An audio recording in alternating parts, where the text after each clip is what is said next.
ਸਤਿ ਸ਼੍ਰੀ ਅਕਾਲ ਜੀ। ਪੰਜਾਬੀ ਰੇਡੀਓ ਤੇ ਪੰਜਾਬੀ ਟੀਵੀ ਯੂਐਸਏ ਵੇਖਣਾ ਤੇ ਸੁਣਨਾ ਤੁਸੀਂ ਸਾਰੇ ਸ਼ੁਰੂ ਕਰ ਚੁੱਕੇ ਹੋ। ਪ੍ਰੋਗਰਾਮ ਹੈ ਜੀ ਖਬਰ ਤੇ ਨਜ਼ਰ, ਤੇ ਇਸ ਖਬਰ ਤੇ ਨਜ਼ਰ ਪ੍ਰੋਗਰਾਮ ਦੇ ਵਿੱਚ ਸਾਡੇ ਨਾਲ ਵਿਸ਼ੇਸ਼ ਤੌਰ ਤੇ ਸੀਨੀਅਰ ਪੱਤਰਕਾਰ ਮਿੰਟੂ ਗੁਰਸਰੀਆ ਜੀ ਮੌਜੂਦ ਰਹਿੰਦੇ ਨੇ। ਸੋ ਉਹਨਾਂ ਨੂੰ ਪ੍ਰੋਗਰਾਮ 'ਚ ਕਰਦੇ ਹਾਂ ਸ਼ਾਮਿਲ ਤੇ ਫਿਰ ਇੱਕ ਇੱਕ ਕਰਕੇ ਸਾਰੀਆਂ ਖਬਰਾਂ ਦੀ ਤਫਸੀਲ ਦੇ ਨਾਲ ਜਾਂਚ ਪੜਤਾਲ ਕਰਾਂਗੇ।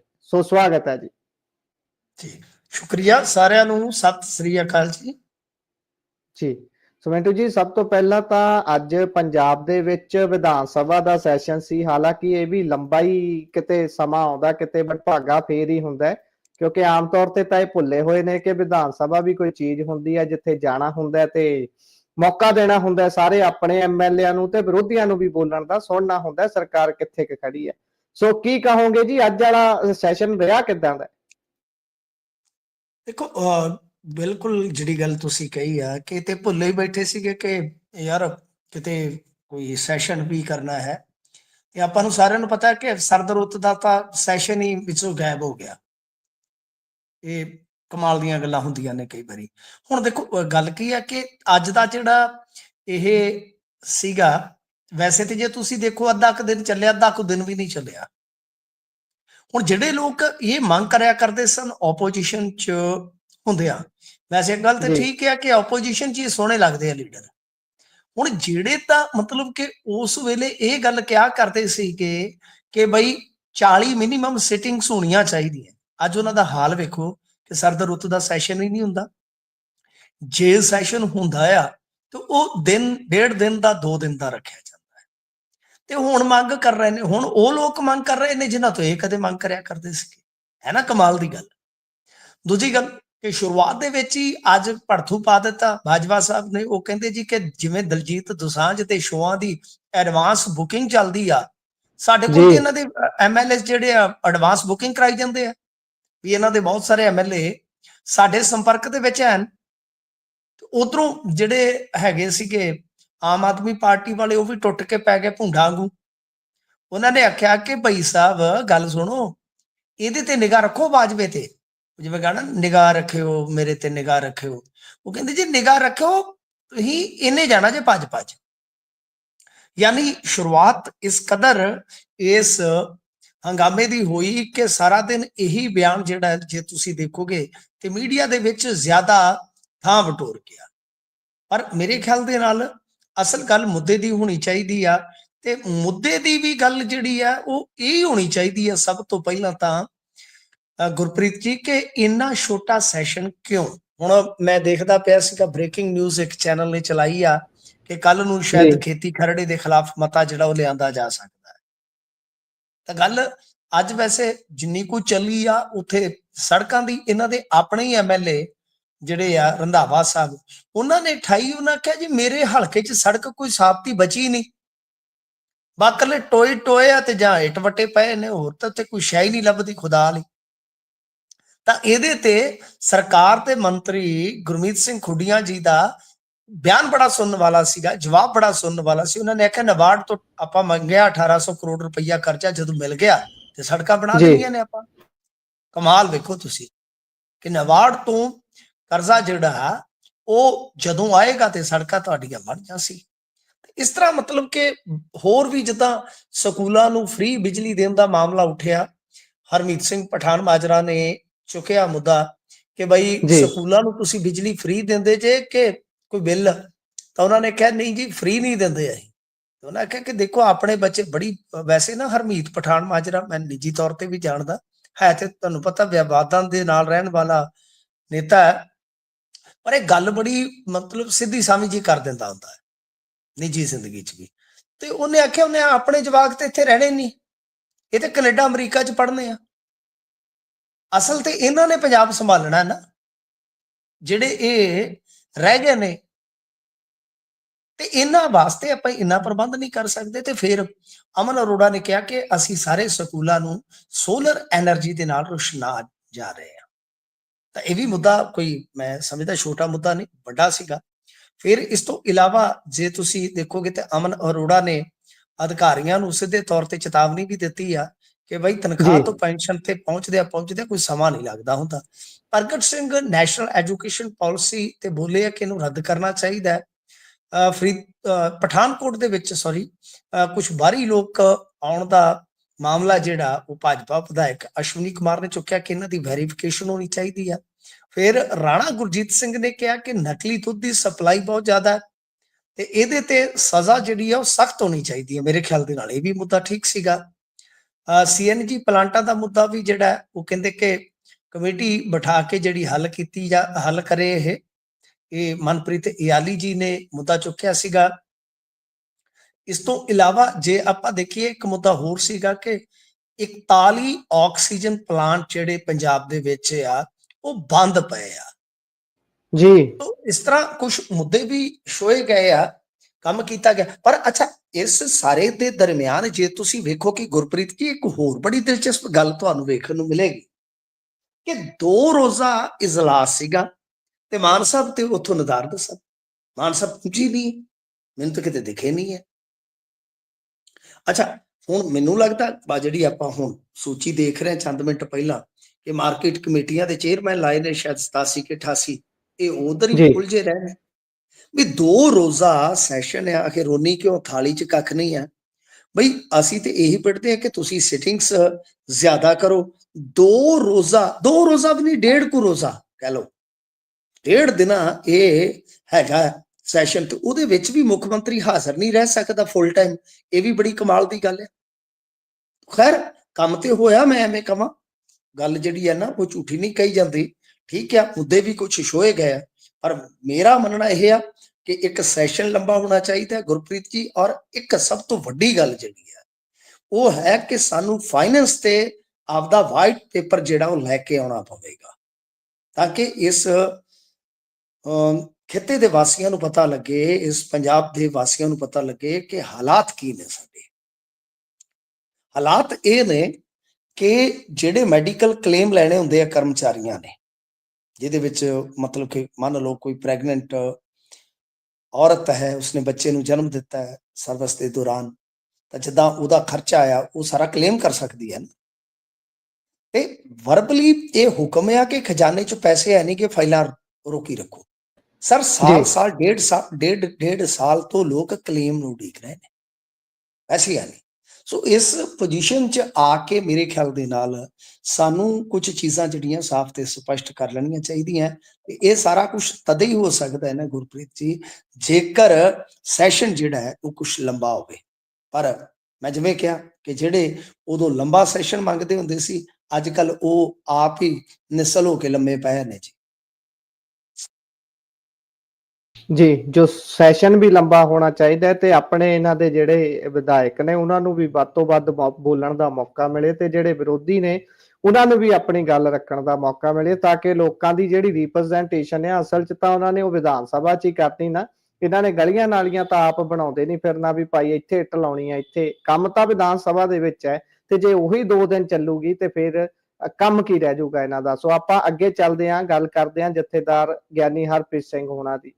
ਉਹਨਾਂ ਨੇ 2 ਦਸੰਬਰ ਵਾਲੇ ਜਿਹੜੇ ਹੁਕਮ ਸੀ ਜਥੇਦਾਰ ਸਾਹਿਬ ਤੇ ਆਏ ਅਕਾਲ ਤਖਤ ਸਾਹਿਬ ਤੋਂ, ਉਸ ਤੇ ਪਹਿਰਾ ਦੇਣ ਦੀ ਗੱਲ ਕਰਦਿਆਂ ਹੁਣ ਵੱਡੀ ਗੱਲ ਕਹਿ ਦਿੱਤੀ ਹੈ, ਸ਼ਹਾਦਤ ਦੇਣ ਤੱਕ ਦੀਆਂ ਗੱਲਾਂ ਹੋ ਰਹੀਆਂ ਨੇ। ਕੀ ਕਹੋਗੇ ਜੀ? ਦੇਖੋ, ਫਰੀਦਕੋਟ ਦੇ ਵਿੱਚ ਆਏ ਹੋਏ ਸਨ, ਫਰੀਦਕੋਟ ਏਰੀਆ ਵੀ ਇਹਨਾਂ ਦਾ। ਕਹਿੰਦੇ ਕਿ ਹੁਕਮਨਾਮਾ ਲਾਗੂ ਕਰਵਾਉਣ ਦੇ ਲਈ ਅਸੀਂ ਸ਼ਹਾਦਤ ਦੇ ਦਿਆਂਗੇ ਤੇ SGPC ਨੂੰ ਉਹਨਾਂ ਨੇ ਨਾਲ ਇਲੈਕਸ਼ਨ ਦੀ ਤਿਆਰੀ ਦੀ ਵੀ ਅਪੀਲ ਕੀਤੀ ਆ ਕਿ ਬਈ ਤੁਸੀਂ ਇਲੈਕਸ਼ਨ ਦੀ ਵੀ ਜਿਹੜੀ ਹੈ ਨਾ ਤਿਆਰੀ ਰੱਖੋ। ਤਾਂ ਗੱਲ ਇਹ ਆ ਕਿ ਇਹਨਾਂ ਨੇ ਨਾਲ ਇਹ ਵੀ ਕਿਹਾ ਕਿ ਜਿਹੜੀ SGPC ਆ ਉਹਦੀ ਕਮਾਨ ਜਿਹੜੀ ਆ ਸਾਫ਼ ਸੁਥਰੇ ਲੋਕਾਂ ਦੇ ਕੋਲ ਹੋਣੀ ਚਾਹੀਦੀ ਆ। ਤੇ ਇਹਨਾਂ ਨੇ ਨਾਲ ਕਿਹਾ ਕਿ ਰਾਜਨੀਤਿਕ ਦਲ ਨੂੰ ਵੀ ਪੈਸੇ ਵਾਲੇ ਲੋਕਾਂ ਤੋਂ ਆਜ਼ਾਦ ਕਰਾਉਣਾ ਚਾਹੀਦਾ ਹੈ, ਉਹਨਾਂ ਦੇ ਚੁੰਗਲ ਚੋਂ ਛਡਾਉਣਾ ਚਾਹੀਦਾ ਹੈ। ਨਾਲ ਇਹ ਕਹਿੰਦੇ ਨੇ ਕਿ ਸ੍ਰੀ ਅਕਾਲ ਤਖਤ ਸਾਹਿਬ ਦਾ ਮਾਨ ਸਨਮਾਨ ਉੱਚਾ ਰੱਖਣਾ ਹੀ ਸਾਡੀ ਜਿਹੜੀ ਆ ਉਹ ਪਹਿਲ ਹੈ। ਰਾਜਨੀਤੀ ਦੇ ਵਿੱਚ ਕਹਿੰਦੇ ਕਿ ਦਿਲਚਸਪੀ ਨਹੀਂ ਹੈ, ਸਿਰਫ ਧਰਮ ਪ੍ਰਚਾਰ ਕਰੂੰਗਾ। ਤੇ ਗੱਲ ਠੀਕ ਹੈ। ਵੈਸੇ ਤੇ ਹੁਣ ਦੇਖੋ ਇਹਨਾਂ ਨੇ ਮੁੱਦਾ ਇਹ ਬਣਾ ਲਿਆ ਕਿ ਅਕਾਲ ਤਖਤ ਸਾਹਿਬ ਦੀ ਪ੍ਰਭੂ ਸੱਤਾ ਨੂੰ ਜਿਹੜੀ ਠੇਸ ਪਹੁੰਚਾਈ ਆ ਰਹੀ ਆ, ਅਸੀਂ ਉਹਦੀ ਲੜਾਈ ਲੜ ਰਹੇ। ਪਰ ਗੁਰਪ੍ਰੀਤ ਜੀ ਇਹ ਗੱਲ ਅੰਨਿਆਂ ਨੂੰ ਵੀ ਦਿਸਦੀ ਆ ਕਿ ਇਹ ਰੌਲਾ ਤੇ ਫਸਾਦ ਆ ਜਿਹੜਾ ਉਹ ਇਹਨਾਂ ਦਾ ਜ਼ਿਆਦਾਤਰ ਆਪਣਾ ਹੀ ਆ, ਆਪਸ ਦੇ ਵਿੱਚ ਹੀ ਆ। ਕਿਸੇ ਟਾਈਮ ਇਹ ਸਾਰੇ ਘਿਓ ਖਿਚੜੀ ਸਨ, ਅੱਜ ਇਹ ਖਖੜੀਆਂ ਕਰੇਲੇ ਹੋਏ ਪਏ ਨੇ। ਪਰ ਗਿਆਨੀ ਹਰਪ੍ਰੀਤ ਸਿੰਘ ਚਲੋ ਠੀਕ ਹੈ, ਉਹ ਆਪਦੇ ਰਸਤੇ ਤੇ ਚੱਲ ਰਹੇ ਨੇ, ਅਕਾਲੀ ਆਪਣੇ ਹਿਸਾਬ ਕਿਤਾਬ ਨਾਲ ਚੱਲ ਰਹੇ ਆ। ਬੀਤੇ ਦਿਨ ਤੁਹਾਨੂੰ ਪਤਾ ਹੈ ਕਿ ਗਿਆਨੀ ਰਘਵੀਰ ਸਿੰਘ ਦਾ ਵੀ ਬਿਆਨ ਆ ਗਿਆ ਸੀਗਾ ਜੀ ਕਿ 2 ਦਸੰਬਰ ਵਾਲਾ ਜਿਹੜਾ ਹੁਕਮਨਾਮਾ ਹੈ ਉਹਦੇ ਤੇ ਹਰ ਹਾਲ ਦੇ ਵਿੱਚ ਅਮਲ ਕਰਵਾਇਆ ਜਾਏਗਾ। ਪਰ ਅਮਲ ਕਦੋਂ ਹੋਏਗਾ? ਕਿਉਂਕਿ 1 ਤਰੀਕ ਤੱਕ ਤੇ ਮੇਰੇ ਖਿਆਲ ਦੇ ਨਾਲ ਇਹਨਾਂ ਨੇ ਨਵਾਂ ਪ੍ਰਧਾਨ ਚੁਣ ਲੈਣਾ। ਉਹ ਵੀ ਮੈਂ ਤੁਹਾਨੂੰ ਅੱਗੇ ਵੀ ਬਹੁਤ ਵਾਰੀ ਕਿਹਾ ਕਿ ਉਹ ਵੀ ਬਹੁਤ ਡਿਪਲੋਮੈਟਿਕ ਜੀ ਖੇਡ ਖੇਡਦੇ ਨੇ ਗਿਆਨੀ ਰਘਵੀਰ ਸਿੰਘ, ਕਿ ਦਿਨ ਤਾਂ ਰਹਿ ਗਏ ਨੇ ਸਾਰੇ 4 ਕੇ 5। ਜੇ ਮੈਂ ਨਹੀਂ ਭੁੱਲਦਾ, ਮੈਨੂੰ ਕਰੈਕਟ ਕਰ ਦਿਓ ਜੇ ਮੈਂ ਗਲਤ ਆ, ਤਾਂ 1 ਮਾਰਚ ਤੱਕ ਤੇ ਪ੍ਰਧਾਨ ਚੁਣਨਾ ਹੈ ਨਾ ਉਹਨਾਂ ਨੇ। ਭਰਤੀ ਉਹ ਕਰ ਚੁੱਕੇ ਨੇ, ਲਾਗੂ ਕਿਵੇਂ ਹੋਏਗਾ? ਅੱਛਾ, ਫਿਰ ਦੂਜੀ ਗੱਲ ਆ, ਜਿਹੜੇ ਗਿਆਨੀ ਹਰਪ੍ਰੀਤ ਸਿੰਘ ਆ, ਇਹ ਨਾਲੇ ਤੋਂ ਹੁਣ ਆਖਣ ਡਏ ਕਿ ਮੈਂ ਸਿਆਸਤ ਨਹੀਂ ਕਰਨੀ, ਧਰਮ ਪ੍ਰਚਾਰ ਕਰੂੰਗਾ। ਚਲੋ ਵਧੀਆ, ਇਹਨਾਂ ਦੇ ਵਿਅਕਤੀਗਤ ਫੈਸਲੇ ਵੀ ਆ। ਪਰ ਜਿਹੜੀ ਗੱਲ ਇਹਨਾਂ ਨੇ ਉਦਣ ਸੁਖਬੀਰ ਸਿੰਘ ਬਾਦਲ ਨੂੰ ਆਖੀ ਆ ਕਿ ਕੋਈ ਬਚਿੱਤਰ ਸਿੰਘ ਵਰਗਾ ਤੇਰੀ ਗਿੱਚੀ ਥਾਣੀ ਨਾਗਣੀ ਕੱਢ ਦੇਵੇਗਾ, ਸਰ ਇਹ ਗੱਲਾਂ ਠੀਕ ਨਹੀਂ, ਇਹ ਨਹੀਂ ਸ਼ੋਭਾ ਦਿੰਦੀਆਂ। ਫਿਰ ਜੇ ਤੁਸੀਂ ਰਾਜਨੀਤੀ ਨਹੀਂ ਕਰਨੀ, ਠੀਕ ਹੈ, ਆਲੋਚਨਾ ਕਰੋ, ਆਲੋਚਨਾ ਕਰੋ। ਸੁਖਬੀਰ ਸਿੰਘ ਬਾਦਲ ਤੇ ਅੱਗੇ ਇੱਕ ਹਮਲਾ ਹੋ ਚੁੱਕਾ ਹੈ ਜੀ। ਕੀ ਤੁਸੀਂ ਕਿਸੇ ਨੂੰ ਉਕਸਾ ਰਹੇ ਹੋ? ਕੱਲ ਨੂੰ ਜੇ ਕੋਈ ਇਸ ਤਰ੍ਹਾਂ ਦਾ ਹੋ ਗਿਆ ਤੇ ਫਿਰ ਤੁਹਾਡੇ ਤੇ ਪਰਚਾ ਕਟਵਾਤਾ ਅਗਲਿਆਂ ਨੇ, ਫਿਰ ਕੀ ਕਰੋਗੇ?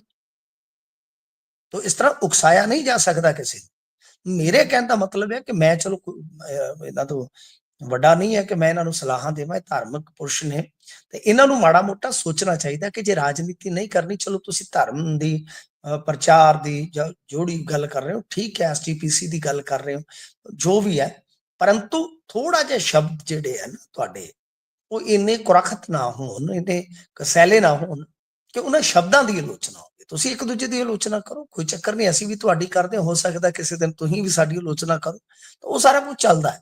ਤਾਂ ਮੇਰੇ ਖਿਆਲ ਦੇ ਨਾਲ ਇਹ ਚੀਜ਼ ਇਹਨਾਂ ਨੂੰ ਥੋੜੀ ਜਿਹੀ ਸੰਭਾਲ ਕੇ ਕਰਨੀ ਪਊਗੀ। ਦੂਜਾ, ਪ੍ਰੇਮ ਸਿੰਘ ਚੰਦੂ ਮਾਜਰਾ ਵਰਗੇ ਜਿਨ੍ਹਾਂ ਨੂੰ ਉਥੇ ਇਹਨਾਂ ਨੇ ਤਾੜ ਕੇ ਵੇਖ ਲਓ ਕਿੰਨੇ ਸਖਤ ਸ਼ਬਦ ਬੋਲੇ ਸਨ, ਉਹੀ ਹੁਣ ਇਹਨਾਂ ਦੇ ਨਾਲ ਤੁਰੇ ਫਿਰਦੇ ਨੇ, ਜਿਨ੍ਹਾਂ ਨੂੰ ਇਹਨਾਂ ਨੇ ਤਨਖਾਹ ਲਾਈ ਤੇ ਜਿਹੜੇ ਉੱਥੇ ਸ਼ਰੇਆਮ ਝੂਠ ਬੋਲ ਆਏ ਕਿ ਜੀ ਮੈਂ ਤੇ ਦੇਖੋ ਕੁਛ ਨਹੀਂ ਕੀਤਾ, ਮਤਲਬ ਕਿ ਡੇਰਾ ਮੁਖੀ ਨੂੰ ਮਿਲੀ ਮਾਫੀ ਦੀ, ਮੈਂ ਤੇ ਕਿਤੇ ਪ੍ਰੋੜਤਾ ਨਹੀਂ ਕੀਤੀ। ਤੇ ਤੁਸੀਂ ਬਾਅਦ ਦੇ ਵਿੱਚ ਦੇਖਿਆ ਉਹਨਾਂ ਦੇ ਵੀਡੀਓ ਨਿਕਲ ਆਏ, ਇੰਟਰਵਿਊਜ਼ ਨਿਕਲ ਆਈਆਂ ਕਿ ਜਿੱਥੇ ਉਹ ਕਹਿ ਰਹੇ ਨੇ, ਸਮਰਥਨ ਕਰ ਰਹੇ ਨੇ।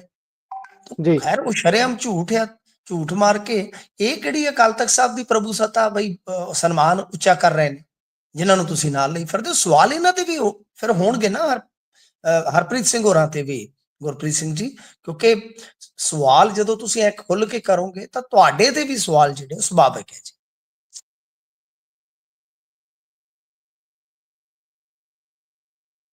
ਜੀ, ਸਵਾਲ ਮੁੜਵੇਂ ਰੂਪ ਚ ਤਾਂ ਜ਼ਰੂਰ ਆਉਣਗੇ ਫਿਰ, ਕਿਉਂਕਿ ਜਿੱਦਾਂ ਵੀ ਕਰ ਰਹੇ ਨੇ, ਜੋ ਵੀ ਗੱਲਾਂ ਹੋ ਰਹੀਆਂ ਨੇ, ਸਟੇਜਾਂ ਤੋਂ ਸੰਬੋਧਨ ਕਰ ਰਹੇ ਨੇ, ਵੱਖ-ਵੱਖ ਜਗ੍ਹਾ ਤੇ ਜਾ ਕੇ ਜਥੇਦਾਰ ਸਾਹਿਬ, ਤੇ ਉਹ ਰੰਗਤ ਤਾਂ ਇਹੀ ਲੱਗ ਰਹੀ ਹੈ ਕਿ ਕਿਤੇ ਨਾ ਕਿਤੇ ਸਿਆਸੀ ਹੀ ਹੁੰਦਾ ਹੈ ਉਹ ਜਿਹੜੀ ਬਿਆਨਬਾਜ਼ੀ ਉਤੋਂ ਕਰਦੇ ਨੇ। ਪਰ ਆਪਾਂ ਅੱਗੇ ਚੱਲੀਏ, ਸਿਆਸਤ ਦੀ ਗੱਲ ਜੇਕਰ ਕਰੀਏ ਤਾਂ ਪੰਜਾਬ ਦੇ ਵਿੱਚ ਇੱਕ ਆਜ਼ਾਦ ਵਿਧਾਇਕ ਸ਼ਾਇਦ ਇੱਕੋ ਇੱਕ ਹੀ ਸੀ, ਉਹ ਜਿੱਤੇ ਸੀ ਸੁਲਤਾਨਪੁਰ ਲੋਧੀ ਤੋਂ, ਤੇ ਪਿਤਾ ਧਨਾੜ ਨੇ ਫਿਰ ਉਹਨਾਂ ਨੇ ਜਿਤਾ ਲਏ। ਤੇ ਹੁਣ ਗੱਲ ਇਹ ਆਈ ਹੈ ਸਾਹਮਣੇ, ਕਹਿੰਦੇ ਉਹ ਤਾਂ ਕਾਂਗਰਸ ਦੀ ਮੀਟਿੰਗ 'ਚ ਪਹੁੰਚੇ ਹੋਏ ਸੀ ਜੀ।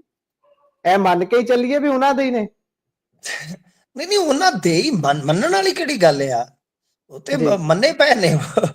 ਉਹ ਤੇ ਅੱਜ ਕਹਿ ਰਿਹਾ ਸੀ ਕਾਕਾ ਰਾਣਾ ਗੁਰਜੀਤ ਸਿੰਘ ਦਾ, ਰਾਣਾ ਇੰਦਰ ਪ੍ਰਤਾਪ ਹੈ ਸ਼ਾਇਦ ਉਹਦਾ ਨਾਮ, ਜੇ ਮੈਂ ਗਲਤ ਨਹੀਂ। ਜੀ ਇੰਦਰ ਪ੍ਰਤਾਪ ਜੀ। ਤੇ ਉਹ ਤੇ ਕਹਿ ਰਹੇ ਸਨ ਕਿ ਮੈਂ ਤਾਂ ਕਾਂਗਰਸੀ ਆ, ਜਦੋਂ ਜੀ ਕੀਤਾ ਪਾਰਟੀ ਜੁਆਇਨ ਕਰ ਲੂੰਗਾ, ਮੈਂ ਇਹਦੇ ਚ ਕੀ ਆ, ਮੈਂ ਤਾਂ ਹਾਂ ਹੀ ਕਾਂਗਰਸੀ।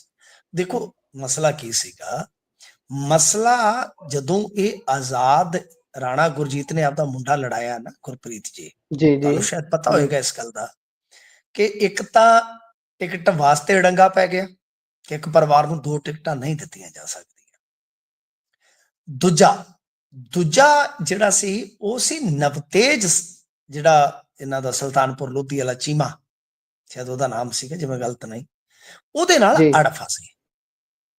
ਇਹਨਾਂ ਨੇ ਰਾਣਾ ਗੁਰਜੀਤ ਹੋਰਾਂ ਨੇ ਸ਼ਰੇਆਮ ਟੈਲੀਵਿਜ਼ਨ ਚੈਨਲ ਤੇ ਵੰਗਾਰ ਕੇ ਆਖਿਆ ਸੀਗਾ ਕਿ ਤੇਜੀ ਕੁਛ ਕਿਹਾ ਸੀ, ਕੁਛ ਐਸਾ ਨਾਮ ਲਿਆ ਸੀ ਉਹਨਾਂ ਦਾ, ਸ਼ਾਇਦ ਛੋਟਾ ਨਾਮ ਹੋਏਗਾ, ਕਿ ਤੈਨੂੰ ਮੈਂ ਜਿੱਤਣ ਜੀ ਨਹੀਂ ਦਿੰਦਾ। ਇਹ ਮੇਰੀ ਗੱਲ ਯਾਦ ਰੱਖ ਲਈ, ਮੈਂ ਤੈਨੂੰ ਜਿੱਤਣ ਨਹੀਂ ਦੇਣਾ, ਮੈਂ ਤੇਰੇ ਨਾਲ ਬੁਰੀ ਕਰੂੰਗਾ। ਇਹ ਗੱਲ ਮੈਂ ਖੁਦ ਟੈਲੀਵਿਜ਼ਨ ਚੈਨਲ ਤੇ ਇਹਨਾਂ ਦੇ ਮੂੰਹ ਸੁਣੀ ਆ, ਯਾਨੀ ਆਪਸ ਦੇ ਵਿੱਚ ਬਹਿਸ ਹੋਈ ਇਹਨਾਂ ਦੀ ਬਕਾਇਦਾ। ਤਾਂ ਫਿਰ ਤੁਹਾਨੂੰ ਪਤਾ ਹੀ ਆ, ਜਿਵੇਂ ਤੁਸੀਂ ਸ਼ਬਦ ਇਸਤੇਮਾਲ ਕੀਤਾ ਕਿ ਧਨਾੜ ਵਿਅਕਤੀ ਨੇ, ਤੇ ਇਹਨਾਂ ਨੇ ਜਿਤਾ ਲਿਆ, ਫਿਰ ਜਿਤਾ ਲਿਆ, ਬਿਲਕੁਲ ਬਣੀ ਵੀ ਹੈ, ਜੀ ਜੀ ਇਹਦੇ ਚ ਕੋਈ ਸ਼ੱਕ ਨਹੀਂ ਹੈ, ਕੋਈ ਦੋ ਰਾਏ ਨਹੀਂ ਹੈ। ਤਾਂ ਹੁਣ ਮੇਰੇ ਖਿਆਲ ਦੇ ਨਾਲ ਫਿਰ ਪਾਰਟੀ ਤੇ ਜੁਆਇਨ ਕਰਵਾ ਲੈਣੀ ਚਾਹੀਦੀ ਹੈ ਰਾਣਾ ਗੁਰਜੀਤ ਨੂੰ। ਅੱਜ ਉਹ ਮੀਟਿੰਗ 'ਚ ਜੇ ਸ਼ਾਮਲ ਹੋਇਆ, ਤੇ ਬਾਕੀ ਕੋਈ ਪਰਦਾ ਉਹਲਾ ਤੇ ਹੈ ਨਹੀਂਗਾ ਜੀ। ਰਾਣਾ ਗੁਰਜੀਤ ਵੀ ਤੁਹਾਨੂੰ ਪਤਾ ਹੈ ਕਿ ਆਪਣਾ ਪਸਾਰ ਕਰ ਰਹੇ ਨੇ ਇਸ ਟਾਈਮ। ਪਸਾਰ ਇਦਾਂ ਆ ਕਿ ਤੁਸੀਂ ਦੇਖਿਆ ਹੋਣਾ, ਮਾਲਵਾ ਵਿੱਚ ਐਂਟਰੀ ਮਾਰ ਰਹੇ ਨੇ, ਕਿਸਾਨਾਂ ਨੂੰ ਜੋੜ ਜੀ ਰਹੇ ਜੀ ਨੇ। ਉਹ ਕਹਿੰਦੇ ਮੱਕੀ MSP ਮੈਨੂੰ ਦੀਆਂ ਦਿਖਾਓ। ਗੱਲਾਂ ਕਰ ਰਹੇ ਉਹਦੇ 'ਚ ਵੀ ਇੱਕ ਭੇਤ ਹੈ। ਜੀ ਤੁਹਾਨੂੰ ਯਾਦ ਹੋਣਾ, ਸੁਖਪਾਲ ਸਿੰਘ ਖਹਿਰਾ ਨੇ ਕਿਹਾ ਸੀਗਾ ਕਿ ਸਾਡੇ ਬੰਦਿਆਂ ਨੂੰ ਐਥਨੋਲ ਦੇ ਲਾਇਸੈਂਸ ਮਿਲੇ ਨੇ। ਜੀ ਐਥਨੋਲ ਵਾਸਤੇ ਇਹ ਚੀਜ਼ਾਂ ਚਾਹੀਦੀਆਂ, ਸਮਝਿਆ ਕਰੋ ਨਾ। ਰਾਣਾ ਜੀ ਜੀ ਗੁਰਜੀਤ ਵੀ ਕਹਿ ਲੋ ਜੱਟਾਂ ਦਾ ਬਾਨੀ ਆ। ਹੂੰ ਰਾਣਾ ਗੁਰਜੀਤ ਜੱਟਾਂ ਦਾ ਅੰਬਾਨੀ ਆ ਇੱਥੇ। ਸੋ ਇਸ ਜੀ ਕਰਕੇ ਉਹ ਆਪਦੇ ਹਿਸਾਬ ਨਾਲ ਚੱਲ ਰਹੇ ਆ। ਤੋ ਮਤਲਬ ਕਿ ਕੋਈ ਉਹਲਾ ਛਪਾ ਹੁਣ ਹੈ ਨਹੀਂਗਾ। ਤੇ ਅੱਜ ਮੀਟਿੰਗ ਦੇ ਵਿੱਚ ਹਿੱਸਾ ਲੈ ਕੇ ਛੋਟਾ ਰਾਣਾ ਜਿਹੜਾ ਉਹ ਸਿੱਧ ਕਰ ਗਿਆ ਕਿ ਉਹ ਇਹਨਾਂ ਦੇ ਹੀ ਆ। ਤੇ ਅੱਜ ਨਹੀਂ ਕੱਲ ਉਹ ਆ ਜਾਣਗੇ, ਆਫੀਸ਼ੀਅਲੀ ਵੀ ਆ ਜਾਣਗੇ, ਪਰਚੀ ਜੀ ਕਟਾ ਕੇ ਕਿਸੇ ਦਿਨ ਮੈਂਬਰਸ਼ਿਪ ਲੈ ਕੇ ਇਹਨਾਂ 'ਚ ਸ਼ਾਮਲ ਹੋ ਜਾਣਗੇ। ਉਹ ਇਹਦੇ 'ਚ ਮੇਰੇ ਖਿਆਲ ਦੇ ਨਾਲ ਕਦੇ ਵੀ ਇਹ ਗੱਲ ਮੰਨਣ ਵਾਲੀ ਨਹੀਂ ਹੈ ਕਿ ਉਹ ਕਾਂਗਰਸ ਦੀ ਲੀਕ ਤੋਂ ਵੱਖ ਸਨ। ਜੀ ਸੋ ਇਹ ਤਾਂ ਸਾਰਿਆਂ ਨੂੰ ਹੀ ਪਤਾ ਸੀ ਕਿ ਜਿਸ ਤਰੀਕੇ ਦੇ ਨਾਲ ਰਾਣਾ ਚੱਲਦਾ, ਉਹਦੀ ਇੱਕ ਆਪਣੀ ਚਾਲ ਹੈ, ਤੇ ਉਹ ਬਿਜ਼ਨਸ ਦੇ ਮਾਡਲ ਨੂੰ ਵੀ ਬਹੁਤ ਚੰਗੇ ਤਕੜੇ ਤਰੀਕੇ ਨਾਲ ਸਮਝਦਾ। ਬੀਤੇ ਸਮੇਂ ਦੀ ਤੁਹਾਨੂੰ ਗੱਲ ਦੱਸ ਦਿੰਦਾ, ਕੁਝ ਮਹੀਨੇ ਪਹਿਲਾਂ ਹੀ ਇਹਨਾਂ ਨੇ ਨਾ ਆਪਣੇ ਪ੍ਰੋਜੈਕਟ ਕੋਈ ਲਾਇਆ ਤਕੜਾ ਇੱਧਰ ਉੱਤਰਾਖੰਡ ਵਾਲੀ ਸਾਈਡ ਤੇ ਉੱਥੇ ਕੁਝ ਕੁ ਪੱਤਰਕਾਰਾਂ ਨੂੰ ਆਪਣੇ ਖਰਚੇ ਦੇ ਉੱਪਰ ਹੀ ਲੈ ਕੇ ਗਏ ਕਿ ਇਸ ਦੀ ਕਵਰੇਜ ਕਰੋ ਵੱਡੇ ਪੱਧਰ ਤੇ ਪੰਜਾਬ ਦੇ ਵੱਡੇ ਚੈਨਲਾਂ ਨੇ ਉਹ ਚੀਜ਼ ਚਲਾਈ ਵੀ ਹੈ, ਦਿਖਾਈ ਵੀ ਹੈ ਬਹੁਤ ਵੱਡੇ ਪੱਧਰ ਤੇ। ਸੋ ਇਹੋ ਜਿਹੀਆਂ ਗੱਲਾਂ ਬਾਤਾਂ ਨੇ, ਬਿਜ਼ਨਸ ਵੀ ਨਾਲੋਂ ਨਾਲ ਤੋਰਨਾ ਹੁੰਦਾ ਹੈ ਨਾ ਅਗਲਿਆਂ ਨੇ। ਪਰ ਆਪਾਂ ਅੱਗੇ ਚੱਲੀਏ, ਕਹਿੰਦੇ ਟੁੱਟੀਆਂ ਬਾਹਾਂ ਗਲ ਨੂੰ ਆਉਂਦੀਆਂ ਹੁੰਦੀਆਂ, ਪਰ ਭਾਜਪਾਈਆਂ ਨੂੰ ਟੁੱਟੀਆਂ ਸੀਟਾਂ ਹੀ ਕਿਉਂ ਹਿੱਸੇ ਆ ਰਹੀਆਂ ਨੇ ਅੱਜ ਕੱਲ, ਉਹ ਵੀ ਜਹਾਜ਼ਾਂ 'ਚ। ਗੱਲ ਤੁਸੀਂ ਬੜੀ ਟਿਕਾਣੇ ਲਾਈ ਹੈ ਵੀ ਟੁੱਟੀਆਂ ਬਾਹਾਂ ਗੱਲ ਨੂੰ ਆਉਂਦੀਆਂ ਤੇ ਟੁੱਟੀਆਂ ਕੁਰਸੀਆਂ ਗੱਲ ਪੈ ਰਹੀਆਂ ਨੇ ਇਹਨਾਂ ਦੇ। ਜੀ ਜੀ ਆਹ ਦੇਖੋ, ਪਹਿਲਾਂ ਸ਼ਿਵਰਾਜ ਸਿੰਘ ਦਾ ਮਸਲਾ ਵਿਗੜ ਗਿਆ, ਤੇ ਹੁਣ ਉਹ ਵੀ ਮੇਰੇ ਖਿਆਲ ਦੇ ਨਾਲ ਗੁਰਪ੍ਰੀਤ ਜੀ ਇੰਡੀਗੋ ਸੀਗੀ ਜਿਹਦਾ ਰੌਲਾ ਪਿਆ ਅੱਗੇ। ਨਹੀਂ ਜੀ, ਨਹੀਂ, ਉਹ ਹੋਰ ਫਲਾਈਟ ਸੀਗੀ, ਉਹ 에ਅਰ ਅੱਛਾ, ਇੰਡੀਆ ਦੀ ਉਹ ਸੀ ਹੋਰ ਸ਼ਾਇਦ। ਸੀ। ਇਹ ਇੰਡੀਗੋ ਦਾ ਹੀ ਰੌਲਾ ਹੈ। ਤੇ ਜੀ ਜਾਖੜ ਸਾਹਿਬ ਨੇ ਸਵਾਲ ਚੁੱਕੇ ਨੇ ਐਕਸ ਤੇ, ਇਹਨਾਂ ਨੇ ਟੁੱਟੀਆਂ ਸੀਟਾਂ ਦੀ ਤਸਵੀਰ ਜਿਹੜੀ ਆ ਸ਼ੇਅਰ ਕੀਤੀ ਆ, ਨਾਲ ਉਹ ਕੈਪਸ਼ਨ ਲਿਖੀ ਆ ਕਿ ਬਈ ਕਰੂ ਮੈਂਬਰਸ ਦੇ ਨਾਲ ਜਦੋਂ ਮੈਂ ਗੱਲ ਕੀਤੀ ਇਸ ਬਾਬਤ, ਤੇ ਉਹਨਾਂ ਨੇ ਕੰਪਨੀ ਦੀ ਵੈਬਸਾਈਟ ਤੇ ਜਾ ਕੇ ਸ਼ਿਕਾਇਤ ਕਰਨ ਵਾਸਤੇ ਕਿਹਾ। ਤੇ ਹੁਣ ਚਲੋ ਉਹ ਜਿਹੜੇ ਹੈਗੇ ਨੇ DGCA ਵਾਲੇ, ਉਹ ਲੈਣਗੇ ਦਾ ਐਕਸ਼ਨ ਤੇ ਲੈ ਹੀ ਲੈਣਗੇ। ਤੁਹਾਨੂੰ ਪਤਾ ਸਟੇਟ ਇਕਾਈ ਦੇ ਪ੍ਰਧਾਨ ਨੇ, ਭਾਜਪਾ ਦਾ ਰਾਜ ਜੀ ਜੀ ਹੋਵੇ ਤਾਂ ਕਿਤੇ ਨਾ ਕਿਤੇ ਉਹਨਾਂ ਦੀ ਸ਼ਾਮਤ ਤੇ ਜ਼ਰੂਰ ਆਏਗੀ। ਪਰ ਗੱਲ ਇਹ ਆ ਕਿ ਚਲੋ ਇਹ ਤੇ ਹਾਈ ਪ੍ਰੋਫਾਈਲ ਬੰਦੇ ਆ, ਆਪਦੀ ਗੱਲ ਜਿਹੜੀ ਆ ਉਹ ਕਰ ਲੈਂਦੇ ਆ, ਆਪਦੀ ਗੱਲ ਸੁਣਾ ਦਿੰਦੇ ਨੇ, ਮਤਲਬ ਗੱਲ ਹਾਈਲਾਈਟ ਹੋ ਜਾਂਦੀ ਹੈ। ਆਪਾਂ ਵੇਖਿਆ ਕਿ ਜੀ ਆਮ ਯਾਤਰੂ, ਇੱਕ ਤੁਸੀਂ ਉਹ ਸ਼ਾਇਦ ਉਹ ਦੇਖੀ ਹੋਣੀ ਆ ਤਸਵੀਰ, ਜਿਹਦੇ ਵਿੱਚ ਇੱਕ ਲੋਕਲ ਫਲਾਈਟ ਸੀਗੀ ਕਿ ਉਹਦੇ 'ਚ ਛਾਤੀ ਚੋਣ ਲੱਗ ਪਈ, ਮੀਂਹ ਜੀ ਜੀ ਮਤਲਬ ਕਿ ਅੰਦਰ ਆ ਰਿਹਾ ਸੀਗਾ। ਇਹੋ ਜਿਹੀਆਂ ਸਮੱਸਿਆਵਾਂ ਜਿਹੜੀਆਂ ਨੇ ਉਹ ਇੱਥੇ ਡੋਮੈਸਟਿਕ 에ਅਰਲਾਈਨਸ ਜਿਹੜੀਆਂ ਖਾਸ ਤੌਰ ਤੇ ਉਹ ਯਾਤਰੂਆਂ ਨੂੰ ਦਿੰਦੀਆਂ ਨੇ ਕਿ ਗੱਲਾਂ ਹੀ ਛੱਡ ਦਿਓ ਐਸੀਆਂ ਸਮੱਸਿਆਵਾਂ। ਜੀ ਉਹਦੀ ਕੋਈ ਗੱਲ ਨਹੀਂ ਕਰਦਾ। ਤੁਹਾਨੂੰ ਕੋਈ ਟੁੱਟੀ ਸੀਟ ਮਿਲ ਗਈ ਆ, ਕੋਈ ਮਾੜਾ ਮੋਟਾ ਤੁਹਾਡਾ ਕੋਈ ਯਾਤਰਾ 'ਚ ਖੱਲਲ ਪੈ ਗਿਆ ਤੇ ਲਾਲਾ ਹੋ ਜਾਂਦੀ ਆ। ਸੋ ਜਿਹੜੇ ਆਮ ਲੋਕ ਨੇ, ਆਮ ਯਾਤਰੂ ਨੇ, ਤੁਹਾਨੂੰ ਉਹਨਾਂ ਦੀਆਂ ਸਮੱਸਿਆਵਾਂ ਵੱਲ ਵੀ ਧਿਆਨ ਜਿਹੜਾ ਹੈ ਉਹ ਦੇਣਾ ਚਾਹੀਦਾ। ਤੇ ਤੁਹਾਨੂੰ ਪਤਾ ਹੀ ਆ ਸ਼ਿਵਰਾਜ ਸਿੰਘ ਵਾਲਾ ਕਿੰਨਾ ਰੌਲਾ ਪਿਆ ਸੀਗਾ, ਤੇ ਉਹਦੇ ਵਿੱਚ ਮੇਰੇ ਖਿਆਲ ਦੇ ਨਾਲ ਜਿਹੜੇ ਫਿਰ ਇਹ ਹੈਗੇ ਆ ਹਵਾਬਾਜ਼ੀ ਵਾਲੇ ਮਿਨਿਸਟਰ, ਜੀ ਇਹ ਸਿੰਧੀਆ ਸਾਹਿਬ ਸ਼ਾਇਦ, ਤੇ ਉਹਨਾਂ ਨੇ ਇਹਦੇ ਤੇ ਐਕਸ਼ਨ ਵੀ ਲੈ ਲਿਆ ਸੀਗਾ। ਤਾਂ ਮੈਨੂੰ ਲੱਗਦਾ ਕਿ ਇਸ ਮਾਮਲੇ 'ਚ ਵੀ ਐਕਸ਼ਨ ਹੋ ਜਾਏਗਾ। ਪਰ ਗੱਲ ਆਮ ਆਦਮੀ ਦੀ ਹੈ ਕਿ ਜਿਹੜਾ ਆਮ ਆਦਮੀ ਆਪਦੇ ਪੈਸੇ ਨਾਲ, ਖਰਚੇ ਦੇ ਨਾਲ ਟਰੈਵਲ ਕਰਦਾ ਹੈ, ਉਹਨੂੰ ਅਨੇਕਾਂ ਸਮੱਸਿਆਵਾਂ ਆਉਂਦੀਆਂ, ਕਦੇ ਉਹਨਾਂ ਦਾ ਵੀ ਨਿਵਾਰਨ ਜਿਹੜਾ ਉਹ ਇਸੇ ਤਰ੍ਹਾਂ ਪਹਿਲ ਦੇ ਆਧਾਰ ਤੇ ਕਰਵਾ ਦੇਣ ਤੇ ਬਿਹਤਰ ਹੋਏਗਾ। ਜੀ। ਸੋ ਅਗਲੀ ਖਬਰ ਦੇ ਵੱਲ ਜੇਕਰ ਚਲੀਏ ਤਾਂ ਭਗਵੰਤ ਮਾਨ ਸਾਹਿਬ ਨੇ ਕਹਿੰਦੇ ਸਾਰੇ ਡੀਸੀਸ ਨੂੰ ਸਖਤ ਹੁਕਮ ਜਾਰੀ ਕੀਤੇ ਨੇ। ਇਹ ਮੁੱਖ ਮੰਤਰੀ ਸਾਹਿਬ ਦੇ ਹੁਕਮ ਹਮੇਸ਼ਾ ਸਖਤ ਹੀ ਹੁੰਦੇ ਨੇ ਜਾਂ ਫਿਰ ਇਹ ਨਰਮ ਵੀ ਹੋ ਸਕਦੇ ਨੇ ਜੀ? ਨਹੀਂ, ਇਹ ਸਖਤ ਹੀ ਰੱਖਦੇ ਨੇ, ਇਹ ਸਖਤ ਹੀ ਅੱਛਾ ਜੀ। ਰੱਖਦੇ ਆ। ਤੇ ਇਹਨਾਂ ਨੂੰ ਪਤਾ ਵੀ ਉਹ ਇੱਥੋਂ ਜਾਂਦੇ, ਹੁਣ ਇੱਥੇ ਸਖਤ ਰੱਖਾਂਗੇ, ਜਾਂਦਿਆਂ ਨੂੰ ਮੁਲਾਇਮ ਹੋ ਜਾਣੇ ਆ ਥੱਲੇ ਪਹੁੰਚਦੇ ਆ। ਜੀ ਤਾਂ ਦੇਖੋ, ਅੱਜ ਆ ਵੀ ਮੈਂ ਪੱਤਰ ਜਿਹਾ ਨਾ ਪੜ੍ਹ ਹੀ ਰਿਹਾ ਸੀਗਾ ਤੇ ਉਧਰੋਂ ਖਬਰ ਦਿਸ ਪਈ। ਇਸ ਪੱਤਰ ਨੂੰ ਮੈਂ ਪੜ੍ਹਿਆ ਹੁਣ ਥੋੜੀ ਦੇਰ ਪਹਿਲਾਂ ਨਾ, ਇਹ ਪੱਤਰ ਆਇਆ ਮੇਰੇ ਕੋਲ WhatsApp ਤੇ, ਕਿਸੇ ਨੇ ਭੇਜਿਆ ਹੈਲਥ ਡਿਪਾਰਟਮੈਂਟ ਚੋਂ। ਤੇ ਮੈਂ ਆਖਿਆ ਵੀ ਨਸ਼ੇ ਦੇ ਖਿਲਾਫ ਜੰਗ, ਆਖੇ ਜੀ ਨਸ਼ੇ ਦੇ ਖਿਲਾਫ ਜੰਗ ਆਉਣ ਵਾਲੇ ਦਿਨਾਂ 'ਚ ਵਿੱਢੀ ਜਾ ਰਹੀ ਆ। ਚਲੋ ਚੰਗੀ ਗੱਲ ਆ, ਪਰ ਇਹ ਜੰਗ ਇਹ ਕਿੰਨੀ ਕੁ ਵਾਰੀ ਸਟਾਰਟ ਕਰਨੀ ਹੈ, ਮੈਨੂੰ ਤੇ ਇਸ ਗੱਲ ਦੀ ਸਮਝ ਨਹੀਂ ਪੈਂਦੀ। ਕੋਈ ਉੱਠ ਕੇ ਇਹਨਾਂ ਦਾ ਬੰਦਾ ਕਹਿ ਦਿੰਦਾ 31 ਦਸੰਬਰ ਤੱਕ ਖਤਮ ਕਰ ਦਿਆਂਗੇ, ਕੋਈ ਕਹਿੰਦਾ ਸੀਗਾ 3 ਮਹੀਨਿਆਂ 'ਚ ਖਤਮ ਕਰ ਦਿਆਂਗੇ, ਵਗੈਰਾ ਵਗੈਰਾ। ਜੀ ਪਰ ਹੁਣ ਇਹਨਾਂ ਨੇ ਸਾਰੇ ਜੋ ਡੀਸੀਜ਼ ਹੈਗੇ ਆ, ਉਹਨਾਂ ਨੂੰ ਆਪੋ ਆਪਣੇ ਜ਼ਿਲ੍ਹਿਆਂ ਵਿੱਚੋਂ ਨਸ਼ਿਆਂ ਦੀ ਅਲਾਮਤ ਦਾ ਸਫਾਇਆ ਕਰਨ ਵਾਸਤੇ ਨਿਰਦੇਸ਼ ਦਿੱਤੇ ਗਏ ਨੇ। ਉਹਨਾਂ ਨੇ ਕਿਹਾ ਕਿ ਬਈ ਤੁਸੀਂ ਇੱਕ ਤੇ ਇਹ ਵੇਖੋ ਕਿ ਸਾਰੇ ਮੁੜ ਵਸੇਬਾ ਤੇ ਨਸ਼ਾ ਛਡਾਊ ਕੇਂਦਰਾਂ ਵਿੱਚ ਲੋੜੀਂਦੇ ਉਪਕਰਨ ਅਤੇ ਦਵਾਈਆਂ, ਜਿਨ੍ਹਾਂ ਦੇ ਵਿੱਚ ਬੁਪਰੀਨੋਰਫਿਨ, ਟੈਸਟਿੰਗ ਕਿੱਟਾਂ, ਲੋੜੀਂਦਾ ਸਟਾਫ ਆਦਿ ਜਿਹੜਾ ਸ਼ਾਮਲ ਹੈ, ਕਿ ਉਹ ਘੱਟ ਤੇ ਨਹੀਂ ਹੈ। ਜਿੱਥੇ ਵੀ ਕਿਤੇ ਘੱਟ ਆ, ਉਹ ਉਪਲਬਧਤਾ ਨਹੀਂ ਹੈ ਪੂਰੀ, ਤਾਂ ਉਸ ਉਪਲਬਧਤਾ ਨੂੰ ਪੂਰਿਆ ਕਰੋ। ਠੀਕ ਹੈ ਜੀ। ਤਾਂ ਗੱਲ ਇਹ ਆ ਕਿ ਆਉਣ ਵਾਲੇ ਦਿਨਾਂ 'ਚ, ਵੈਸੇ ਆਪਾਂ ਪਹਿਲਾਂ ਹੀ ਗੱਲ ਕੀਤੀ ਸੀ ਗੁਰਪ੍ਰੀਤ ਜੀ, ਕਿ ਦਿੱਲੀ ਦੀ ਹਾਰ ਨੇ ਘੱਟੋ ਘੱਟ ਇਹਨਾਂ ਦੀਆਂ ਅੱਖਾਂ ਤੋਂ ਪੱਟੀ ਤੇ ਖੋਲੀ ਆ ਨਾ, ਇਹਨਾਂ ਨੂੰ ਦਿਸਣਾ ਤੇ ਸਟਾਰਟ ਜੀ ਹੋਇਆ ਨਾ। ਜੀ ਪਹਿਲਾਂ ਤੇ ਅੱਖਾਂ ਤੇ ਪੱਟੀ ਬੰਨ ਕੇ ਇਹ ਉਦਾਂ ਹੀ ਤੁਰੇ ਫਿਰਦੇ ਸਨ। ਤਾਂ ਹੁਣ ਇਹਨਾਂ ਨੂੰ ਲੱਗਦਾ ਕਿ ਕੋਈ ਨਾ ਕੋਈ ਹਰਕਤ ਤੇ ਸਾਨੂੰ ਕਰਨੀ ਪਵੇਗੀ, ਕੋਈ ਨਾ ਕੋਈ ਮਸ਼ਕ ਸਾਨੂੰ ਕਰਨੀ ਪਵੇਗੀ, ਕੋਈ ਨਾ ਕੋਈ ਰਿਜ਼ਲਟ ਸਾਨੂੰ ਦੇਣਾ ਹੀ ਪਵੇਗਾ। ਲੋਕ ਸਾਡੇ ਤੋਂ ਤੇਜ਼ੀ ਨਾਲ ਖਫਾ ਹੋ ਰਹੇ ਨੇ। ਸੋ ਲਿਹਾਜ਼ਾ ਠੀਕ ਆ, ਇਹੋ ਜਿਹੀਆਂ ਪਹਿਲ ਕਦਮੀਆਂ ਨੂੰ ਆਪਾਂ ਬੁਰਾ ਨਹੀਂ ਕਹਿ ਸਕਦੇ ਗੁਰਪ੍ਰੀਤ ਜੀ। ਜੀ ਜਦੋਂ ਰਿਜ਼ਲਟ ਆਉਣਗੇ ਆਪਾਂ ਉਦੋਂ ਅੱਡ ਤੋਂ ਅੰਕਲਨ ਕਰ ਲਵਾਂਗੇ। ਪਰ ਮਸਲਾ ਤੇ ਇਹ ਆ ਕਿ ਡੀਸੀਆਂ ਨੂੰ ਹੁਕਮ ਦੇ ਦਿੱਤੇ ਤੇ ਜਾਓ ਜਾ ਕੇ ਜਿਹੜੇ ਰੀਹੈਬ ਸੈਂਟਰ ਆ ਜਾਂ ਡੀ ਐਡਿਕਸ਼ਨ ਸੈਂਟਰ ਆ, ਜਾ ਕੇ ਤੁਸੀਂ ਉਹਨਾਂ ਦੇ ਵਿੱਚ ਪਤਾ ਕਰੋ ਜੀ ਇਹ ਹੋ ਰਿਹਾ, ਵਾਹ ਹੋ ਰਿਹਾ। ਤੁਹਾਡੇ ਆਪਣੇ, ਮੈਂ ਤੁਹਾਨੂੰ ਗੱਲ ਦੱਸਾਂ, ਇਹਨਾਂ ਦੇ ਜੀ ਆਪਣੇ ਇੱਕ ਸਰਕਾਰੀ ਸੈਂਟਰ ਦੇ ਵਿੱਚੋਂ ਇਹਨਾਂ ਦੇ ਆਪਣੀ ਭੇਜੀ ਟੀਮ ਨੇ ਗੋਲੀਆਂ ਜਿਹੜੀਆਂ ਸ਼ਾਰਟ ਪਾਈਆਂ, ਹਜ਼ਾਰਾਂ ਗੋਲੀਆਂ। ਤੇ ਮੈਨੂੰ ਜੀ ਪਤਾ ਕਿ ਉਹ ਫਾਈਲ ਤੁਸੀਂ ਹਿਸਾਬ ਲਾ ਲਓ, ਪਿਛਲੇ ਨਵੰਬਰ ਕੇ ਦਸੰਬਰ ਦੀ ਪਈ ਆ ਦਫ਼ਤਰਾਂ 'ਚ ਰੁਲਦੀ, ਕਾਰਵਾਈ ਨਹੀਂ ਕੀਤੀ ਗਈ। ਤਾਂ ਕਹਿਣ ਦਾ ਮਤਲਬ ਹੈ ਕਿ ਤੁਸੀਂ ਡੀਸੀਆਂ ਨੂੰ ਹੁਕਮ ਦੇ ਦਿੱਤਾ, ਡੀਸੀ ਗਾਂ ਤਹਿਸੀਲਦਾਰਾਂ ਨੂੰ, ਐਸਡੀਐਮ ਨੂੰ ਕਹਿ ਦੇਣਗੇ ਕਿ ਜਾਓ ਜੀ ਵੇਖੋ ਜੀ, ਆਹ ਕਰੋ ਜੀ, ਵਾਹ ਕਰੋ ਜੀ, ਯਾਨੀ ਭੱਜਾ ਤੁੜਕੀ ਆ 4 ਦਿਨ। ਪਰ ਜੇ ਤੁਸੀਂ ਇਹਨਾਂ ਚੀਜ਼ਾਂ ਦਾ ਫੋਲੋਅਪ ਨਹੀਂ ਕਰੋਗੇ, ਇਹਨਾਂ ਚੀਜ਼ਾਂ 'ਚ ਲਗਾਤਾਰਤਾ ਨਹੀਂ ਬਣਾਓਗੇ, ਆਪਣੀਆਂ ਨੀਤੀਆਂ ਦਾ ਅੰਕਲਨ ਨਹੀਂ ਕਰੋਗੇ ਕਿ ਹਾਂ ਭਾਈ ਸਾਨੂੰ ਇਸ ਤੋਂ ਅੱਗੇ ਵੀ ਵਧਣਾ ਪਵੇਗਾ ਕਿ ਜਾਂ ਅਸੀਂ ਇੱਥੋਂ ਕੁ ਤੱਕ ਚੱਲਾਂਗੇ, ਤਾਂ ਮੇਰੇ ਖਿਆਲ ਦੇ ਨਾਲ ਰਿਜ਼ਲਟ ਜਿਹੜੇ ਆ ਉਹ ਕਦੇ ਵੀ ਸਕਾਰਾਤਮਕ ਨਹੀਂ ਹੋਣਗੇ।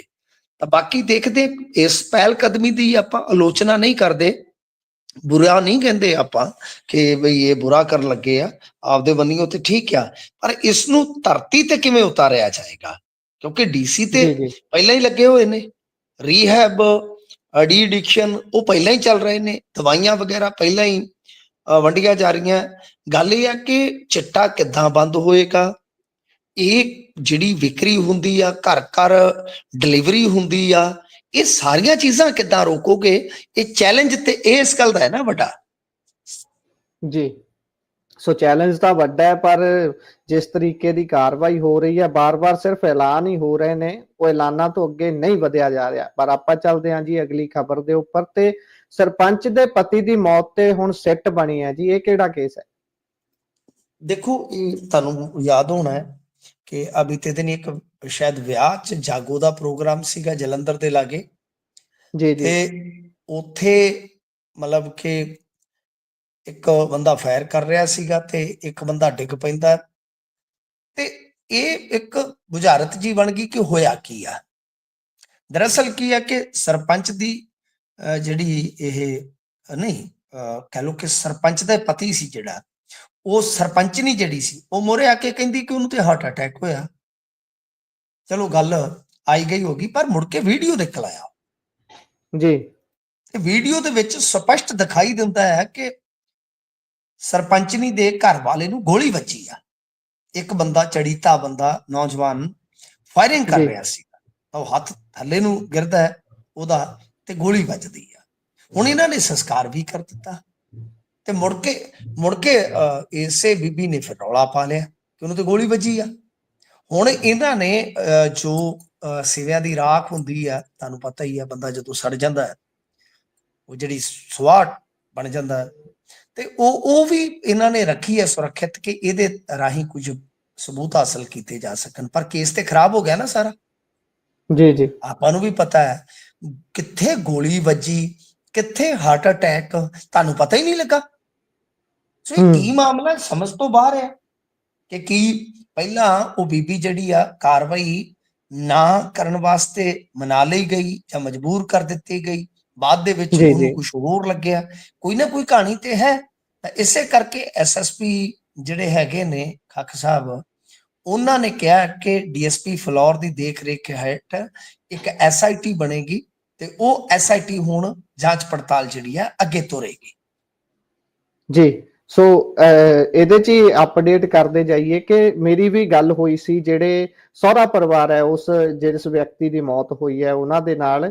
ਉਹਨਾਂ ਦਾ ਕਹਿਣਾ ਸੀ ਕਿ ਜਿਸ ਦਿਨ ਸੰਸਕਾਰ ਕੀਤਾ ਜਾਣਾ ਸੀ ਬਹੁਤ ਕਾਹਲੀ ਦੇ ਨਾਲ ਸਾਰਾ ਕੁਝ ਕੀਤਾ ਗਿਆ। ਉਹਨਾਂ ਨੂੰ ਜਿੱਦਾਂ ਅੰਤਿਮ ਰਸਮਾਂ ਵੀ ਹੁੰਦੀਆਂ ਨੇ, ਨਲਾਉਣਾ ਜਾਂ ਹੋਰ ਸਾਰੀਆਂ ਚੀਜ਼ਾਂ, ਉਹ ਕਰਨ ਨਹੀਂ ਦਿੱਤੀਆਂ ਗਈਆਂ, ਲਾਗੇ ਨਹੀਂ ਲਿਜਾਇਆ ਗਿਆ। ਉਹਨਾਂ ਦਾ ਕਹਿਣਾ ਹੈ ਕਿ ਸਾਡੀ ਭੈਣ ਦੇ ਉੱਪਰ ਵੀ ਪ੍ਰੈਸ਼ਰ ਪਾਇਆ ਗਿਆ ਬਹੁਤ ਸਾਰਾ ਕਿ ਕੋਈ ਗੱਲ ਬਾਹਰ ਨਹੀਂ ਨਿਕਲਣੀ। ਕਹਿੰਦੇ ਸਾਨੂੰ ਵੀ ਸੰਸਕਾਰ ਤੋਂ 2 ਦਿਨ ਬਾਅਦ ਪਤਾ ਲੱਗਿਆ ਕਿ ਇਹ ਤਾਂ ਗੋਲੀ ਲੱਗਣ ਦਾ ਜਾਂ ਗੋਲੀ ਚੱਲਣ ਦਾ ਮਾਮਲਾ ਹੈ, ਤੇ ਫਿਰ ਅਸੀਂ ਸਾਰਾ ਪਿੰਡ ਲੈ ਕੇ ਆਪਣਾ ਸਰਪੰਚ ਲੈ ਕੇ ਉੱਥੇ ਪਹੁੰਚੇ ਆ ਤੇ ਅਸੀਂ ਆਪਣੀ ਭੈਣ ਦੇ ਨਾਲ ਰਲ ਕੇ ਇਸ ਤੇ ਕੋਈ ਕਾਰਵਾਈ ਅੱਗੇ ਕਰਾਵਾਂਗੇ।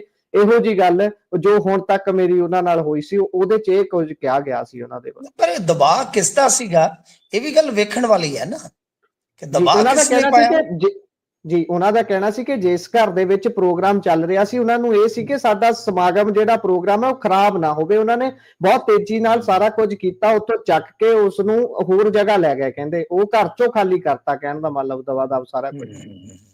ਨਹੀਂ ਇਹ ਤਾਂ ਗਲਤ ਗੱਲ ਹੋਈ ਹੈ ਨਾ ਬਈ। ਇਹਨਾਂ ਨੂੰ ਪੁਲਿਸ ਨੂੰ ਇਤਲਾਹ ਕਰ ਦੇਣੀ ਚਾਹੀਦੀ ਸੀ। ਜੇ ਮਰਡਰ ਦਾ ਮਾਮਲਾ ਸੀਗਾ ਇਹਨਾਂ ਨੂੰ ਪੁਲਿਸ ਨੂੰ ਮੇਰੇ ਖਿਆਲ ਦੇ ਨਾਲ ਇਤਲਾਹ ਕਰ ਦੇਣੀ ਚਾਹੀਦੀ ਸੀ। ਪੁਲਿਸ ਆਉਂਦੀ ਆਪੇ ਉਹ ਡੈਡ ਬੋਡੀ ਨੂੰ ਕਬਜ਼ੇ 'ਚ ਲੈਂਦੀ ਗੁਰਪ੍ਰੀਤ ਜੀ, ਉਹ ਫਿਰ ਮੁੜ ਕੇ ਪੋਸਟਮਾਰਟਮ ਕਰਾਉਂਦੇ ਤੇ ਮਸਲਾ ਜਿਹੜਾ ਸੀਗਾ ਉਹ ਇੰਨਾ ਜ਼ਿਆਦਾ ਖਰਾਬ ਨਹੀਂ ਹੋਣਾ ਸੀ। ਜੀ ਜੀ। ਇਹ ਤਾਂ ਬਹੁਤ ਕੁਝ ਲੁਕਵੀਂ ਗੱਲ ਹੋਊਗੀ ਇਸ ਦੇ ਵਿੱਚ। ਉਹ ਹੁਣ ਸਿੱਟ ਬਣੀ ਹੈ ਤੇ ਦੱਸੋ, ਦੇਖਾਂਗੇ ਸਿੱਟ ਕੀ ਪੇਸ਼ ਕਰਦੀ ਹੈ ਜਾਂ ਫਿਰ ਸਿਰਫ ਮਾਮਲਾ ਸਿੱਟ ਦੇਣ ਵਾਲਾ ਕੰਮ ਹੁੰਦਾ।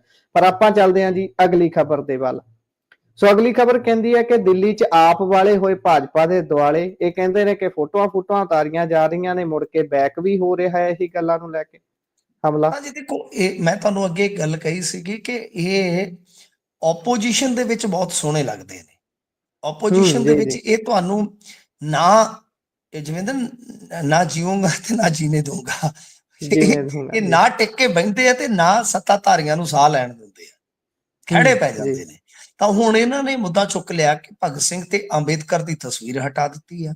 ਫਿਰ ਭਾਜਪਾ ਵਾਲਿਆਂ ਨੂੰ ਪਤਾ ਕਿ ਜਿਵੇਂ ਕਹਿੰਦੇ ਉੱਠ ਨਹੀਂ ਉੱਠ ਭਾਬੀ ਹੈ ਖੈਰ ਘੱਤੀ ਵਾਹ ਪੈ ਗਿਆ ਨਾਲ ਕਪੱਤਿਆਂ ਦੇ। ਉਹਨੂੰ ਪਤਾ ਕਪੱਤਿਆਂ ਦੇ ਨਾਲ ਵਾਹ ਪਿਆ, ਇਹਨਾਂ ਨੇ ਹਟਣਾ ਨਹੀਂ। ਉਹਨਾਂ ਨੇ ਫਿਰ ਫੋਟੋ ਦਿਖਾ ਕੇ ਫੋਟੋ ਖਿੱਚੀ ਕਿ ਅਸੀਂ ਫੋਟੋਆਂ ਦੀ ਜਗ੍ਹਾ ਬਦਲ ਦਿੱਤੀ। ਜਗ੍ਹਾ ਤਾਂ ਉਹਨਾਂ ਨੇ ਬਦਲ ਦਿੱਤੀ ਆ ਡੈਫੀਨਿਟਲੀ, ਪਰ ਸ਼ਾਇਦ ਉਸ ਫੋਟੋ 'ਚ ਉਹ ਫੋਟੋਆਂ ਆਸੇ ਪਾਸੇ ਟੰਗ ਦਿੱਤੀਆਂ। ਕਿਉਂਕਿ ਅੰਬੇਦਕਰ ਦੇ ਮਾਮਲੇ 'ਚ ਤੇ ਤੁਹਾਨੂੰ ਪਤਾ ਨਾ, ਇਹ ਵੀ ਜਿਹੜੇ ਹੈਗੇ ਆ ਨਾ ਭਾਜਪਾ ਵਾਲੇ ਵੀ ਚਲਾਕ ਆ ਤੇ ਉਹ ਦੂਜੇ ਸੁਪਰ ਚਲਾਕ ਆ। ਉਹਨਾਂ ਨੂੰ ਪਤਾ ਅੰਬੇਦਕਰ ਵਾਲਾ ਰੌਲਾ ਪਊਗਾ ਤੇ ਅਮਿਤ ਸ਼ਾਹ ਤੇ ਅੱਗੇ ਘਿਰਦੇ ਨੇ ਉਸ ਮਾਮਲੇ 'ਚ। ਜੀ ਜੀ। ਠੀਕ ਹੈ ਨਾ, ਦਲਿਤ ਭਾਈਚਾਰਾ ਤੇ ਪਹਿਲਾਂ ਹੀ ਖਫਾ ਹੈ ਨਾ। ਸੋ ਇਸ ਵਾਸਤੇ ਇਹਨਾਂ ਨੇ ਫਿਰ ਤਸਵੀਰ ਜਿਹੜੀ ਹੈ ਭਾਜਪਾ ਵਾਲਿਆਂ ਨੇ ਵੀ ਜਾਰੀ ਕੀਤੀ ਕਿ ਉਹ ਕਹਿੰਦੇ ਕਿ ਅਸੀਂ ਤੇ ਸੋਚਿਆ ਸੀਗਾ ਕਿ ਕੱਲਾ ਕੇਜਰੀਵਾਲ ਝੂਠਾ ਹੈ, ਇੱਥੇ ਤੇ ਬੀਬੀ ਆਤਿਸ਼ੀ ਵੀ ਝੂਠ ਬੋਲੀ ਜਾਣ ਰਹੀ ਆ। ਤਾਂ ਦੂਜੇ ਪਾਸੇ ਇਹਨਾਂ ਦੇ ਵਿਧਾਇਕਾਂ ਨੇ ਅੱਜ ਪ੍ਰਦਰਸ਼ਨ ਵੀ ਕੀਤਾ ਮੇਰੇ ਖਿਆਲ ਦੇ ਨਾਲ ਸੀਐਮ ਆਫਿਸ ਦੇ ਬਾਹਰ ਹੈ ਤੇ ਕਹਿੰਦੇ ਕਿ ਪਹਿਲੀ ਕੈਬਨਿਟ ਹੋ ਗਈ ਹੈ ਕਿ 2500 ਰੁਪਈਆ ਕਿਹਨੇ ਦੇਣਾ। ਤੇ ਇੱਧਰ ਮੇਰੇ ਖਿਆਲ ਦੇ ਨਾਲ ਇਹੋ ਜਿਹੇ ਪ੍ਰਦਰਸ਼ਨ ਤੋਂ ਜਾਂ ਇਹੋ ਜਿਹੀ ਜ਼ੋਰ ਆਜ਼ਮਾਇਸ਼ ਤੋਂ ਇਹ ਪੰਜਾਬ ਵਾਲੇ ਇਹਨਾਂ ਦੇ ਨੇਤਾ ਡਰਦੇ ਹੋਣੇ ਕਿ ਭਰਾਵੋ ਚੁੱਪ ਕਰ ਜਾਓ, ਤੁਹਾਡਾ ਉੱਥੇ ਚੁੱਕਿਆ 2500 ਦਾ ਮੁੱਦਾ ਸਾਡਾ ਇੱਥੇ ਕੰਗਾ ਕਰਾ ਦੇਗਾ, ਉਹ ਉਹਨਾਂ ਬੋਝ ਸਾਡੇ ਤੇ ਪੈ ਜਾਣਾ ਹੈ ਕਿ ਭਾਈ ਪਹਿਲਾਂ ਪੰਜਾਬ ਦੇ ਵਿੱਚ ਤੇ ਲਾਗੂ ਕਰਵਾਓ। ਜੀ ਜੀ, ਉਹ ਏਦਾਂ ਕੀਤੇ ਫਿਰ ਇੱਥੇ ਬਜਟ ਹਿਲਦਾ ਨਾ ਇਹਨਾਂ ਦਾ। ਬਾਕੀ ਦੇਖੋ ਬਣਦਾ ਕੀ ਹੈ। ਉਹ ਬੀਬੀ ਜੀ ਤਾਂ ਦੂਜੇ ਤੀਜੇ ਦਿਨ ਹੀ ਬੋਰਡ ਜਿਹਾ ਫੜ ਕੇ ਖੜੇ ਸੀ ਵੀ ਬੀਬੀਆਂ ਦੇ 2500 ਦੇਣੇ ਕਦੋਂ ਨੇ। ਗੱਲ ਤਾਂ ਉਹੀ ਫਿਰ ਘੁੰਮ ਫਿਰ ਕੇ ਜਿਹੜੀ ਵੀ ਉੱਥੇ ਮੰਗ ਚੱਕਣਗੇ ਉਹ ਪੰਜਾਬ ਚ ਰੌਲਾ ਪੈ ਜਾ ਕਰਨਾ ਵੀ ਭਾਈ ਉਹ ਪੰਜਾਬ ਚ ਤਾਂ ਕਰੋ ਪਹਿਲਾਂ, ਉਹਨੇ ਕੀ ਵਾਅਦੇ ਉੱਥੇ ਕੀਤੇ ਸੀ, ਉਹਨੇ ਕਿੱਥੇ ਕੀਤੇ ਸੀ। ਗੱਲ ਤੁਹਾਡੀ ਬਿਲਕੁਲ ਜਾਇਜ਼ ਹੈ। ਸੋ ਸਾਡੇ ਪ੍ਰੋਗਰਾਮ ਦਾ ਸਮਾਂ ਇੱਥੇ ਹੀ ਸਮਾਪਤ ਹੁੰਦਾ ਹੈ। ਸੋ ਮਿੰਟੂ ਜੀ ਤੁਸੀਂ ਜਾਣਕਾਰੀਆਂ ਸਾਂਝੀਆਂ ਕੀਤੀਆਂ, ਬਹੁਤ ਬਹੁਤ ਧੰਨਵਾਦ ਜੀ ਜੁੜਨ ਲਈ। ਜੀ ਸ਼ੁਕਰੀਆ।